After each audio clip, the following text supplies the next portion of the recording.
તમે મારી સાથે અભ્યાસ કરતા ભાઈ તથા બહેનો આજે ગુરુ પૂર્ણિમા વિશે બોલી. ગુરુ પૂર્ણિમા એટલે અષાઢ મહિનાની પૂર્ણિમા. ધીમી બોલો. જે નસીબ અને મહેનતથી ના મળે એ ગુરુ કૃપાથી મળે છે. ગુરુ સમયથી પહેલા અને ભાગ્યથી વધારે આપે છે. આત્માની અંદર રહેલા ભગવાનના દર્શન ગુરુ કરાવે છે. ગુરુ પૂર્ણિમાના દિવસે ગુરુની પૂજા કરાય છે.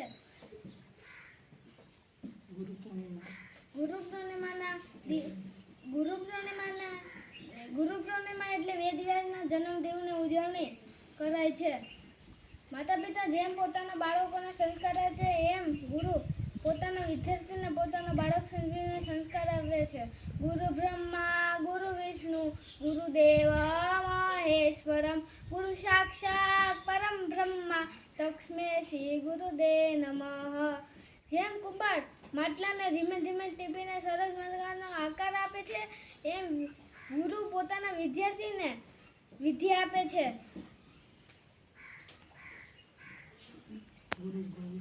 गुरु गोविंद दोनों खड़े काको लागू पाए बलिहार गुरुदेव की गोविंद जो बताए. ગુરુ ને ભગવાન બે સાથે ઊભા હોય તો પહેલા ગુરુના પગે લાગવું જોઈએ. કેમ? ગુરુ જ આપણે ભગવાન સુધીનો રસ્તો બતાવે છે. ગુરુનો મહિમા સમજાવતો હું તમારે એક વાર્તા કહીશ. એક વિદ્યાર્થી હતો એકલવ્ય નામનું એનું નામ ને એ ગુરુદ્રોણ પાસે એના ભણવાની ઈચ્છા હતી. ગુરુદ્રોણ પાસે ગુરુદ્રોણ તો કાલે રાજકુમારોને બનાવતા હતા. ગુરુદ્રોણે એને ના પાડી દીધી ભણાવવાથી.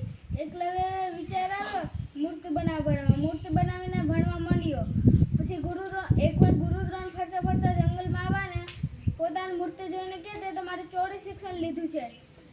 પછી એકલવ્ય ગુરુદ્રોણે તારે મને ગુરુ દક્ષિણા આપવી પડશે. એકલવ્ય કીધું હા.